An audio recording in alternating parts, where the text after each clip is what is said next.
Welcome to the You Be the Judge podcast show. My name is Wiri Timoni, podcasting from the lovely Asian paradise of Hanoi in Vietnam.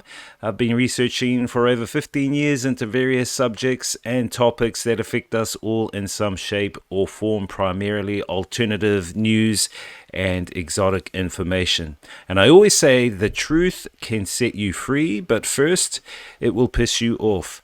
All right, today's guest on our show is Advance New Zealand Party candidate Matiu Thoms. Kia ora, Matiu. Tēnā koe, Wiri, kei te pēhea koe. Kei te pai, kei te pai. How are you today? Going good? Oh, I'm going awesome, my brother. A little bit tired this afternoon now, to be fair, but I've had an amazing day. Awesome, man. Looks like you're in your office there. Something like that. I'm in the hire car in Auckland. Wow, awesome, great. Okay, so let us know who you are, what's your background, and what area you are standing for. Tēnā koe, Wiri. Thanks again for talking to me, brother. No worries. My name is Matiu Thoms. I'm known as Matiu Thoms to my friends and whānau. I live in Christchurch. I was born in Perth, Western Australia. And I'm standing as a candidate for Te Tai Tonga. That's the Māori role. Advance NZ, NZPP, like you said. I'm a little bit late to the party, you might say, but I was early to the movement. A close friend of mine sent me a 6-minute video of Billy Te Kahika after he heard some submissions from Sue Gray in regards to her concerns around 5G. I thought that Billy was well-spoken, well-informed. The next day, I found basically every minute of his kōrero online, including his interview with Pete Evans, and agreed with basically 100% of everything Billy said.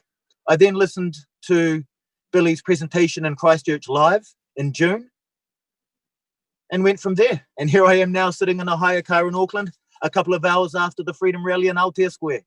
Wow, awesome. Good work, man. So how was the 2020 rally there in Auckland today? How did it go? Oh, so energizing, my friend, like a concert. Wow. So lots of people turned up and great support. Lots of people, great support, lots of energy, lots of emotion, but good emotion, lots of love, lots of hugs, lots of smiles, lots of brightness. And that's what I want to see, shining stars. Awesome. So that's great. And you had some key speakers speaking there as well? We had key speakers. We heard from a few candidates. Of course, we heard from Jamie Lee Ross. We heard from Billy. We heard from a couple of Te Kotahitanga representatives. And as well as that, we got to mingle, meet supporters, chat with other candidates, get guidance, and just energize each other up. Awesome. Fantastic. So why are you supporting Advance New Zealand? Well, like I said, Wiri, Billy Te Kahika has been saying what I've been saying for 5, 6, 7+ years in regards to concerns around geopolitics, the United Nations, and the Agenda 21 plan, mana Māori, and the preservation of our tikanga, our culture, our language, our mana. I'm a kura kaupapa Māori teacher. I'm a trained teacher with nearly 20 years experience. Most of my teaching experience is in Māori immersion education. And it's a chiefly education model. I believe in it. Sometimes it's challenging. And the issues that Billy Te Kahika draws attention to are the very issues which make our mahi in the classroom sometimes so challenging. Yes, I see. Awesome. So can you give us your thoughts on the current government and their handling of the crisis back there in New Zealand over the past few months? Oh, e hoa, I've got to be, I must be honest. In March, I was in my hometown of Kaikoura on the east coast of the South Island. I was there teaching. I saw the fear campaign, and anyone who operates from their heart knows that behind fear is deception, and behind love is truth. I knew from the get-go that there was deception behind this, and I've shed tears in my life. I've bled. I've been hospitalized. I've had uncomfortable interviews with detectives. I've had disciplinary meetings, and every bit of misery, every bit of trauma, every tear was worth it in March to know the truth. Yes, it's been a bit of a crisis, and during that time back there in New Zealand, there've been a lot of things slowly, what I call tiptoed in. And what do you think of the government documents which show consideration for no jab, no job style proposals? What's your opinion on mandatory vaccinations? Well as a teacher, I'm a martial artist. Now there's a crossover, because your responsibility as a martial artist, of course, is to nurture the next generation of Yes. warriors. So in that, you're a teacher.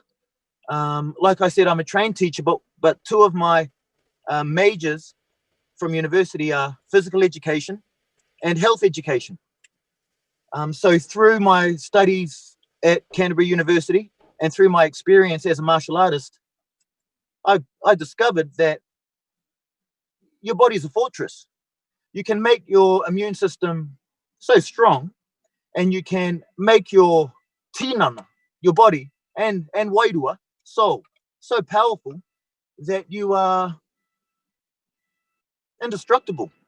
You are, it's impossible to get sick with the right daily protocols, with the right lifestyle.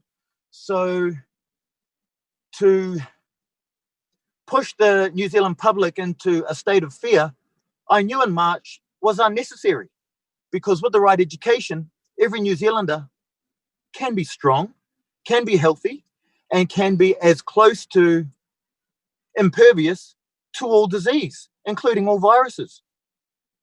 Exactly, and it looks like we have the rongo, we have the vegetables and things like that to boost our immune systems naturally, but we see this major push for possibilities of mandatory vaccinations, not only in New Zealand but across the world. It's quite crazy.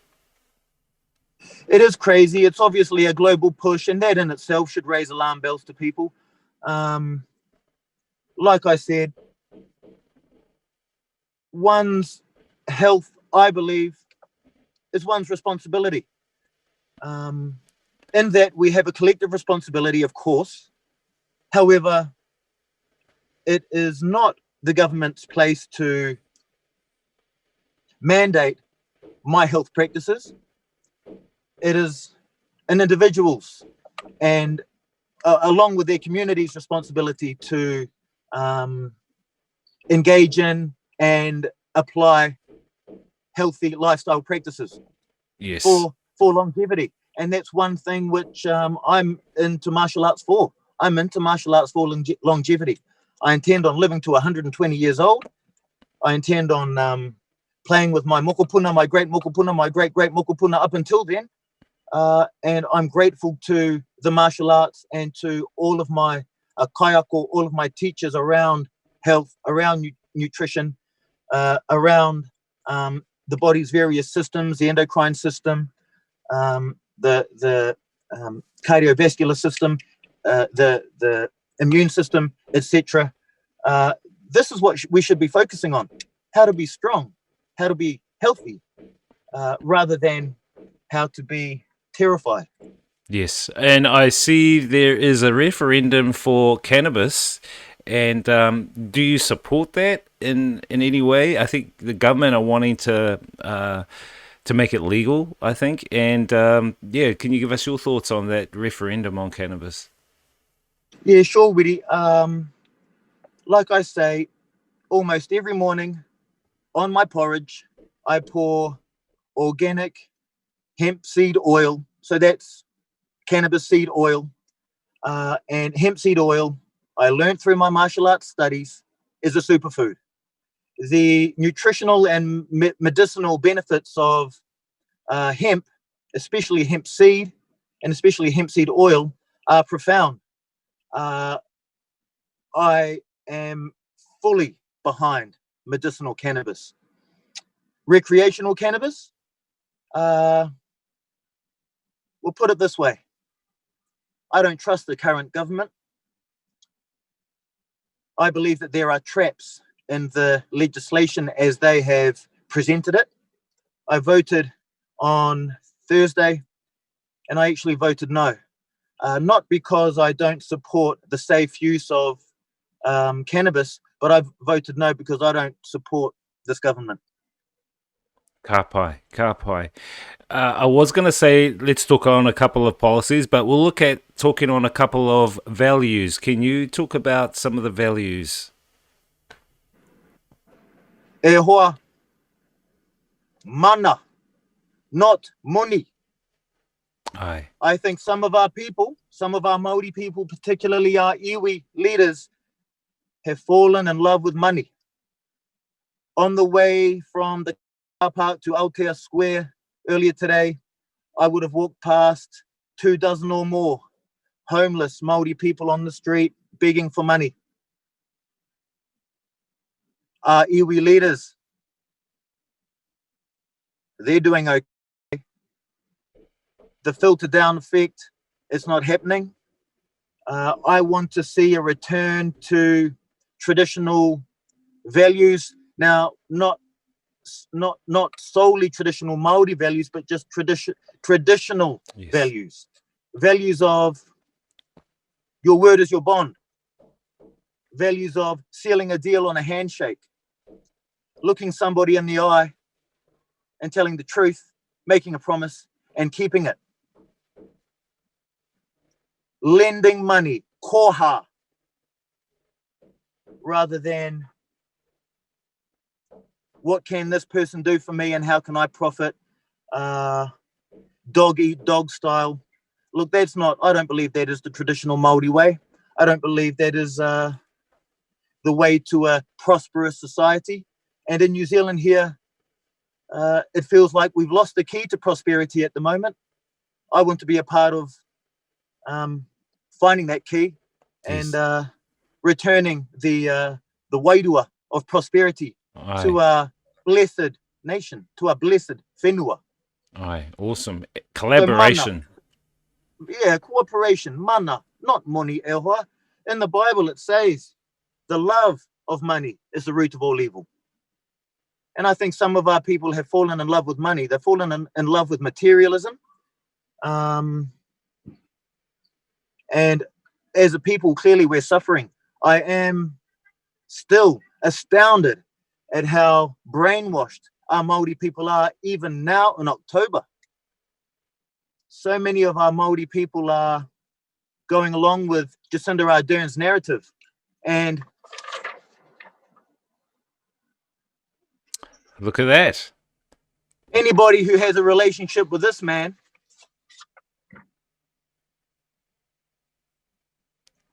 needs to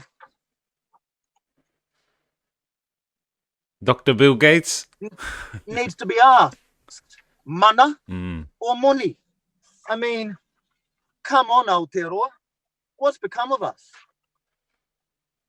Exactly.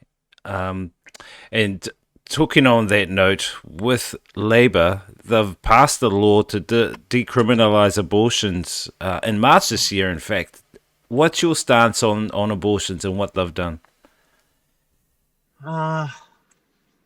This Labour government has a death culture, euthanasia, abortion. Now, people argue that it's not full term. It's only up to 20 weeks. Well, it is up to 20 weeks, but there is a window for after 20 weeks. So, you know, when the baby is fully cooked in the kōpū, in the whare tangata, if the mum decides for whatever reason, and the abortionist agrees and gets another sign-off from another abortionist, it's all over. Now, in the Māori world, we say, he aha te mea nui o te ao, he tangata, he tangata, he tangata. From a Māori point of view, we love children, we love tamariki, we love mokopuna. We want heaps of mokopuna. We want mokopuna running around everywhere. We want more. We don't want less. I've studied eugenics. I know that abortion is eugenics. Eugenics targets ethnic minorities, and people are targeted. I can remember, not the year exactly, but when John Key was Prime Minister, he wanted to bring in a free sterilization option for mothers on the benefit. He called it, in his words, common sense. Now, who are the mothers on the benefit in New Zealand? These are Māori mothers. These people are attacking our mana whānau, our reproductive rights. And I don't know what our people have been focusing on over the last decade or two or three, but it's certainly not the enemy, because they've slithered their way in. And some of our Māori leaders, not only are they silent, not only are they sitting back and doing nothing, some of them are ushering it in. Some of them are standing at the waharoa saying, haere mai, haere mai, haere mai te nekihi. Aye. Very robotic. I call it robotic compliance. They comply robotically. It concerned me enough, Ehua, to take this stand. I have respect for Billy for taking the stand. He is really the only Māori leader who stood up for tangata whenua back in March, April. I was then astounded at how silent our Māori leadership were. And even now in October, still so silent. I know that the Labour caucus, all the Māori sitting MPs, I know they were all gagged. That was released to News Hub. I can't remember what month, but it was made public that Jacinda Ardern gagged everybody from giving an opinion on the lockdown. Well, you can't gag me. Yep, awesome, man. And I seen a lot of that robotic compliance going on, especially with our Māori people, or those that have been put into elected roles. And it's really disturbing, actually. And it's like, are they actually doing anything? They're not doing anything at all. They're not even saying anything. And they're supporting the narrative. And I don't know whether they're blind or they can't see, the stars from the water or what. But like you say, what disturbing is the word. Look, my people, they want me to call Māori leadership out. So Māori leadership, they're running out of time. I'm going to have to call them out because they are complicit.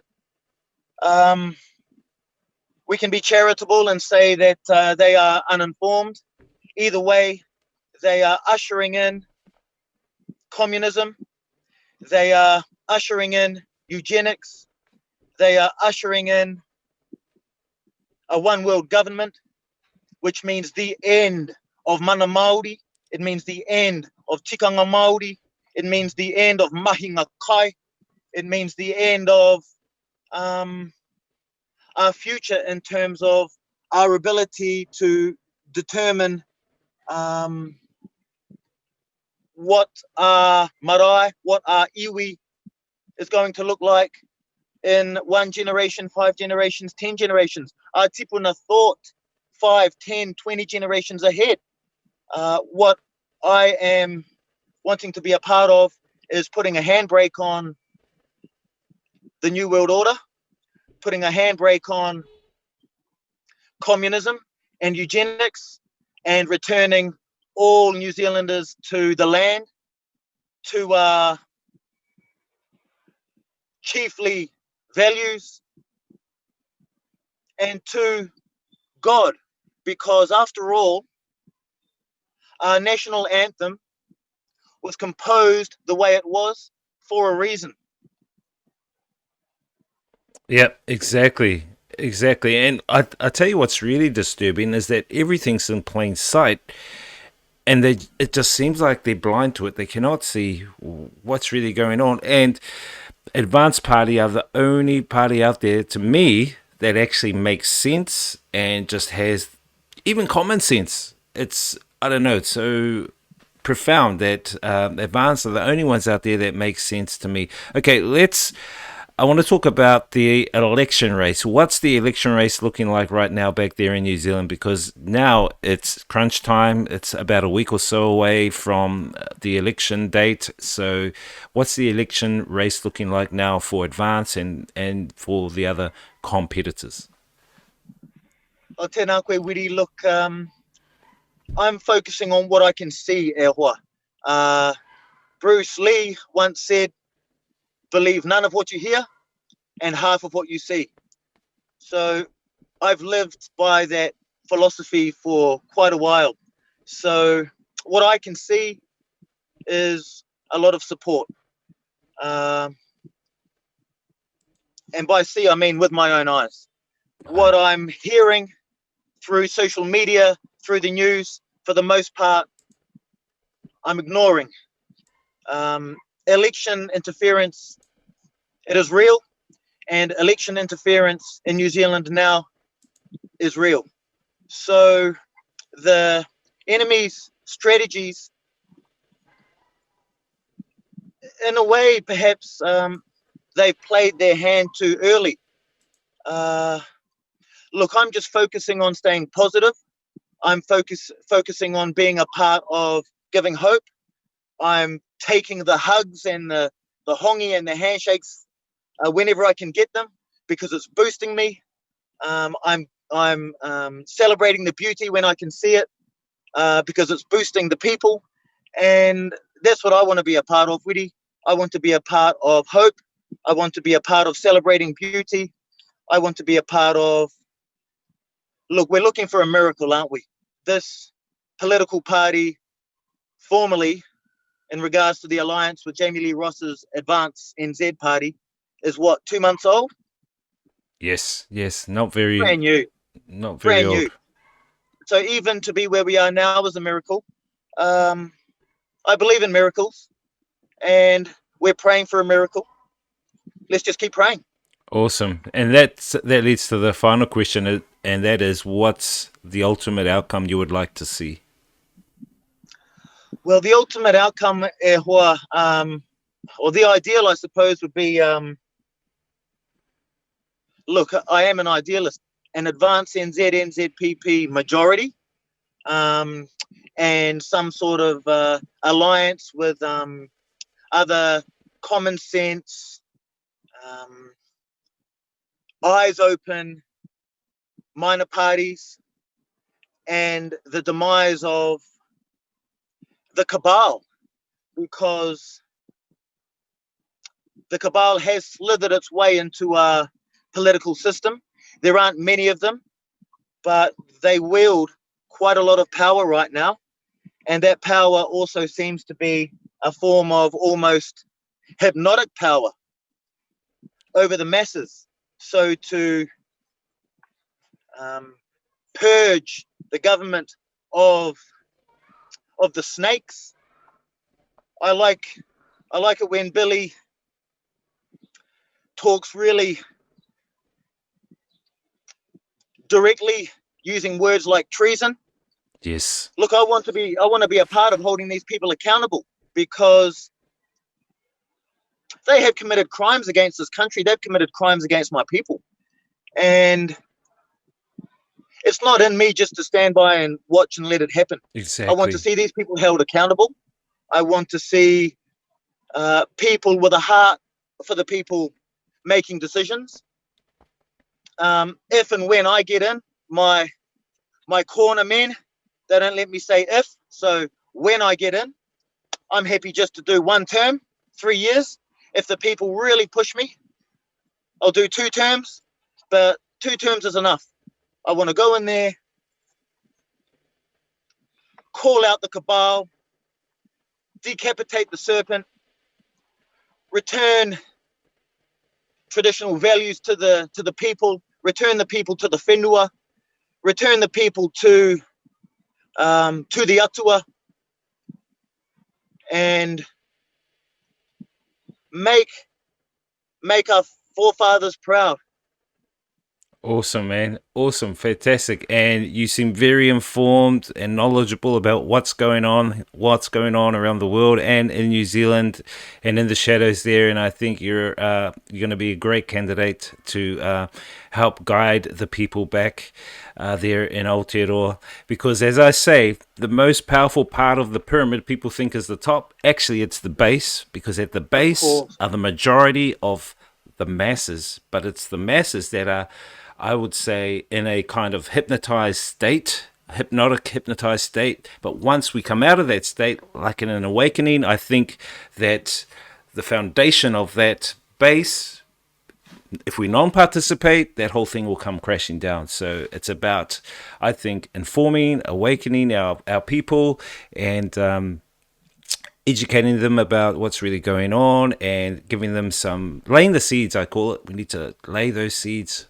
And I think you're in a great position on doing that. And thank you for your time. Thank you for joining us today on the show and for your contributions to society. I wish you all the best in the campaign and the rest of the journey. And I always say, have a great life, not just a great day. You have a great life too, my brother. Thank you for your tautoko. Bless you in your Māori oho. You're alive, brother. You're alive. Mauri ora. Tēnā koe. Tēnā koe. Ka kite.